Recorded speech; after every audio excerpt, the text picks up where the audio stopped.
Assalamualaikum warahmatullahi wabarakatuh. Sebelumnya, di sini saya akan mempresentasikan tugas dari digital marketing untuk memenuhi nilai ujian akhir semester ganjil di semester ini. Sebelumnya, perkenalkan dulu, nama saya Adi Syahputra. Saya mahasiswa S1 PJJ Manajemen kelas 3 MC 301 dan ada dosennya Ibu Rati.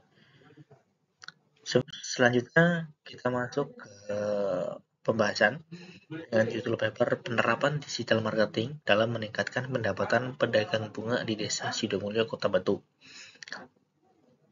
Di mana di Desa Sidomulyo, Kota Batu merupakan salah satu sentra produksi yang menghasilkan berbagai macam bunga berkualitas. Namun selama ini pedagang bunga merasa jangkauan pasarnya belum maksimal, sehingga untuk mengatasi hal tersebut beberapa pedagang bunga di area tersebut mengembangkan penjualannya dengan menerapkan digital marketing. Tujuan dari penelitian ini yaitu menganalisis peningkatan pendapatan pedagang bunga setelah menerapkan digital marketing. Analisis data yang digunakan antara lain analisis biaya, penerimaan, pendapatan, dan komparasi. Hasil penelitian ini menunjukkan bahwa rata-rata pendapatan pedagang bunga sebelum menerapkan digital marketing sebesar Rp2.785.290 per bulan. Sedangkan sesudah menerapkan digital marketing sebesar Rp8.046.000 per bulan. Peningkatan pendapatan setelah menerapkan digital marketing sebesar 189%. Hasil SIG1 TEL diperoleh nilai sebesar 0,0000 yang menunjukkan lebih kecil dari 0,05, sehingga bahwa hipotesis 0 H0 ditolak, yang berarti bahwa rata-rata pendapatan pedagang bunga yang menerapkan digital marketing lebih tinggi daripada sistem offline. Selanjutnya, latar belakang masalah.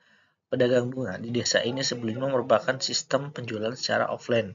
Kurangnya promosi juga terlihat dari cakupan customer yang diperoleh pedagang bunga selama ini, yang sebagian besar berasal dari tetangga, relasi, dan jarang orang umum. Media penjualan berjalan kurang maksimal disebabkan oleh ketidaktahuan para pedagang mengenai media penjualan mana yang paling tepat untuk meningkatkan penjualan bunga dan jumlah konsumen. Keterbatasan sistem promosi yaitu promosi melalui media publikasi seperti iklan, koran, majalah, penyebar brosur masih jarang dilakukan karena pertimbangan biaya promosi yang dikeluarkan terlalu besar. Dalam penelitian ini, dalam review jurnal kali ini, saya menggunakan metode pada penelitian ini yaitu penelitian survei dengan menggunakan metode deskriptif kuantitatif yang menjelaskan pendapatan pedagang bunga sebelum dan sesudah menerapkan digital marketing. Hasilnya, pedagang bunga di Desa Sidomulyo menerapkan digital marketing dengan aktif di sosmed seperti Instagram, Facebook, WhatsApp, dan membuat website sendiri atau secara berkelompok. Si websitenya surgabunga.com dikelola oleh 7 orang responden secara bersama-sama. 7 pedagang bunga ini menggunakan satu nama website sebagai wadah pemasaran bunga. Sistem pengelolaannya secara bergantian dalam membagi pesanan bunga yang diterima. Misal, ada pesanan bunga, maka pedagang A akan mengambil jatah pesanan tersebut. Dan apabila ada jatah pemesanan berikutnya, maka pedagang B yang mengambil jatah pesanan bunga dan seterusnya secara bergantian. Pedagang yang bergabung dalam website surgabunga.com jika mendapat pesanan besar, maka pesanan tersebut akan dikerjakan secara bersama-sama oleh 7 orang kelompok tadi. Bunga yang dijual dalam pesanan besar akan diambil dari masing-masing pedagang dan dijadikan satu sesuai dengan pesanan. Bunga dari masing-masing pedagang kemudian dihitung sesuai dengan harga, jumlah, dan jenis bunga yang telah dijual. 7 orang pedagang tersebut memiliki lapak secara terpisah untuk penjualan di sekitar wilayah usaha. Bunga-bunga yang dijual oleh 7 orang tersebut berasal dari pemasok atau petani bunga, sehingga kualitas dari bunga yang dijual oleh 7 orang pedagang adalah sama. Keterbatasan dalam review jurnal kali ini tidak ada keterbatasan di dalam penelitian. Kesimpulan dan relevansi artikel dengan fenomena yang ada saat ini dikaitkan dengan teori, yaitu berdasarkan hasil pembahasan yang telah diuraikan sebelumnya.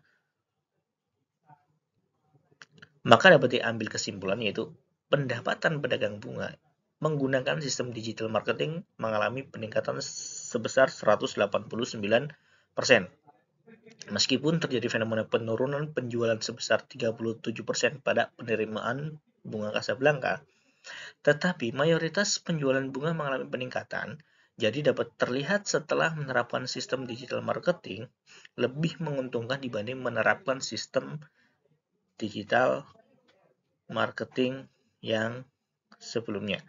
Hasil penelitian ini menunjukkan bahwa rata-rata pendapatan pedagang bunga sebelum menerapkan digital marketing sebesar Rp2.788.290 per bulan, sedangkan sesudah menerapkan digital marketing sebesar Rp8.046.000 per bulan.